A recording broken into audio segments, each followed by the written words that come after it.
up, y'all? George McLaury here. And this week's newsletter tip, we're going to be continuing our lesson about capos. So, if y'all didn't already know, this is what's called a capo, and C-A-P-O, and it's a really useful tool. If you've got one good on you, if you don't have one already, I highly recommend that you get yourself a good capo from your local store or borrow it from a friend. Most people know what it is, and so I'm just here to clarify for y'all who don't know, and perhaps maybe you think you know, but there's some things you could have missed, so I'm here to clear some stuff up, and hopefully this helps regardless. So let's get to it. Last week we discovered how putting a capo on your guitar neck would change the pitch by shortening a string. Basically, this is where the string starts and the string ends, right over there. But it really ends over here because of what's called a nut. And a nut means that from the nut to the end of the string, right there, there is nothing touching the string, which gives it a lot of room, as you can see. And if I pluck that string, it's got this whole area to sound. Whereas if I put something on the neck, and like for example, if I put my finger on the 5th fret right here on the E string, that changes the tone, and the reason for that is because the string is now shortened from the 5th fret all the way to the nut, which, as you can see, is much shorter distance than the bridge all the way to the nut, as you can see. So that's basically how a capo works. Wherever you put the capo, it will shorten the length, the distance between the bridge and the place where you've got something on the neck. That basically makes the tone higher, really. And that's all a capo does. And in today's tutorial, or rather just a quick tip really, I'm going to be showing you how to use a capo properly, what it does, should you use a capo, all that sort of good stuff. So let's get into it. Alright, so first of all, what we're going to do is we're going to go over what our strings are without the capo first. So get your guitar out and let's play. So you've got your open strings, which most of y'all know already. It's E, A, D, G, B, E, right? And that's your first. That's your 6 strings without pressing any notes along the neck. But when you put the capo on, for example, I'm going to put it on capo 2, which basically means the 2nd fret. So I've got 1 fret, 2 frets. I'm just going to put it right in between those metal bars, and it's always good practice to put it as near to the bar as possible. These bars are called frets, by the way. And that just makes it much less buzzy. I'm not sure if y'all notice, sometimes you get like a buzzy sound like that, and it's not a clear note. So put it all the way up close to the fret as possible, and that gives you a nice clean sound. And so let's put it on capo 2, and if you notice, our open strings have changed slightly. So let's listen to it again with no capo on. Capo 2. Now hopefully you notice the difference between that, and if not, then I highly recommend you get your ears checked or something or other. And the reason for that is, like I said before, the distance between the bridge and where you've pressed on the neck is much shorter, right? And so remember those notes before without a capo was E, A, D, G, B, E, as I said before. Now when you put capo on 2, this actually transposes everything up 2 steps because you put the capo on capo 2. So each step that you bring the capo up is 1 tone, and that means that this E, A, D, G, B, E is now changed to F sharp, B, E, A, C sharp, and F sharp. Now you don't need to get into all of that right now. It's a little bit complicated, and you will need it for sure when you go to do stuff later. But the main thing I wanted you to take away from this is this is very important for what's called transposing. If you've got chords, for example, you want to play D, for example, you'd have to play this chord. That's a D.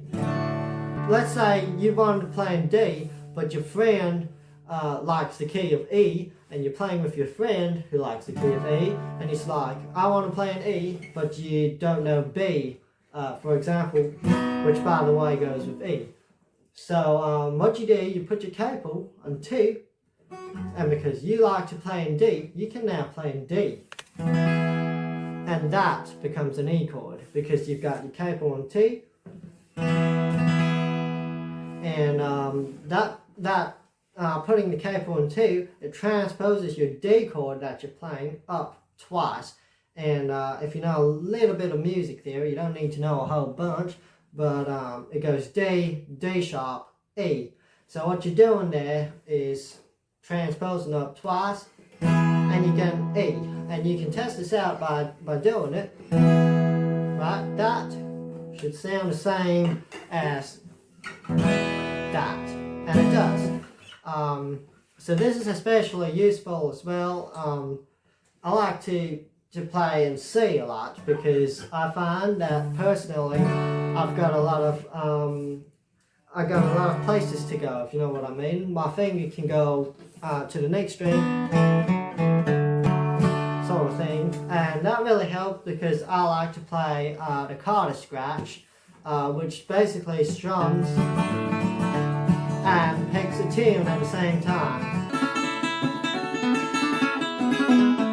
And I find the key of C to be the best for that.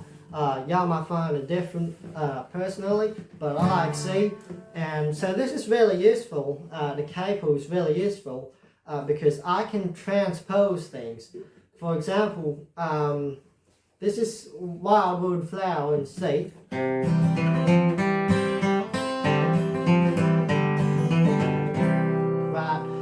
But let's say, for example, that we've got a fiddle player and he only plays in G, and or a singer who only sings in G, and that's really common because you really got to find the right key for your voice, otherwise it just don't work. So what we could do is we could take our capo and we could count. Let's say we can play it in C. We want to keep that C shape, but we want to move it so that we're playing a G when we've got our C shape. So we'd count, well, that C is 0, then 1 would be C sharp, and D, and D sharp, and E, and F sharp, and G, and then we find out that that's a G, and in our C shape, but as you can hear, alright, that's not so bad, but you might be able to hear that it sounds a little bit off.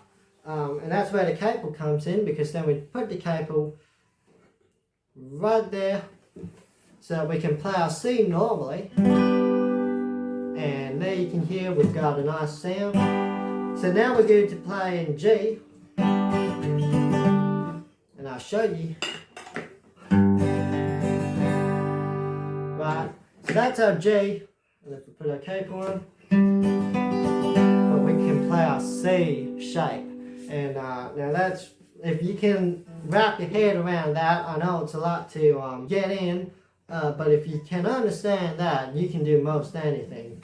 And so it's really, slow the video down if you want, watch it twice, maybe watch someone else's video if they're a little bit clearer, and definitely try and get your head around that, and that's really useful.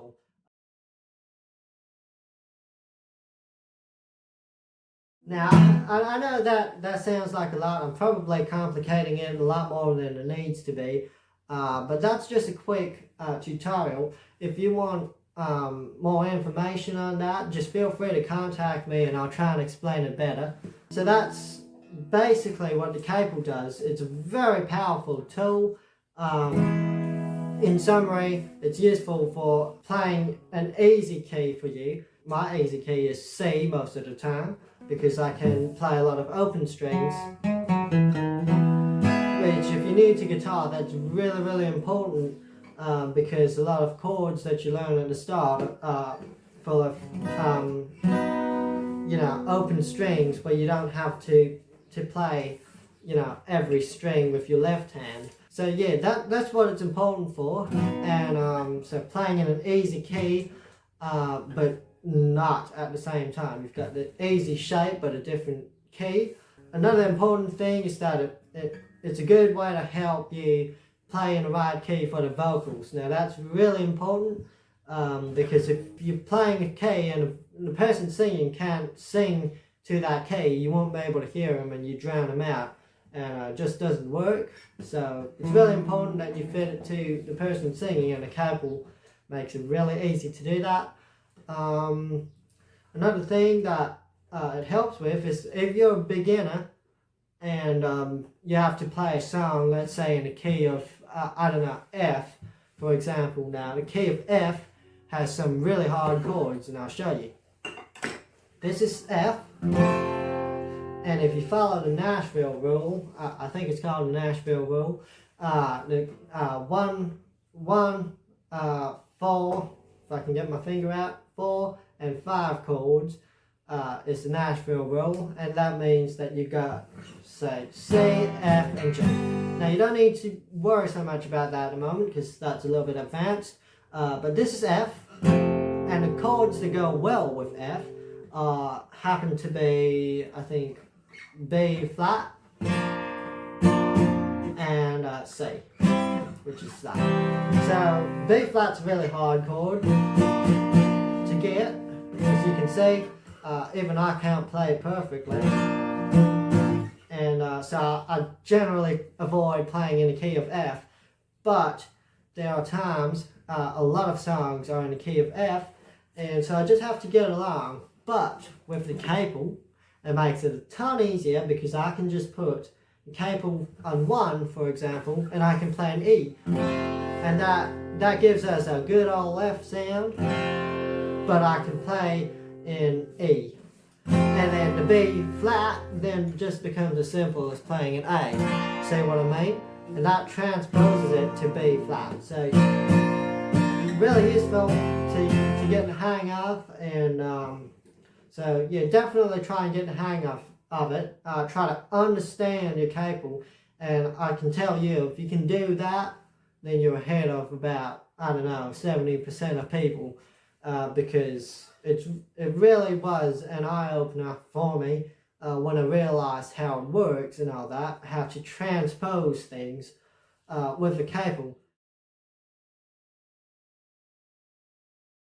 Don't rely on it though, because you can get stuck on relying on it, and then one day you find out that you forgot to bring your Capos to a gig or something, and then you're in trouble. So definitely practice without it, but practice with it as well, if you know what I mean. So it's good to know bar chords, and we'll get into that in a different lesson, so that you aren't at a loss without it. You should be able to play every single chord, as in like every single major chord as a bar chord, but the Capos does make it a whole lot easier, so definitely get your hands on one, try and work it out, play around as always, like practice. I never really watched anything, any videos or anything to figure this out. It was really pretty simple concept.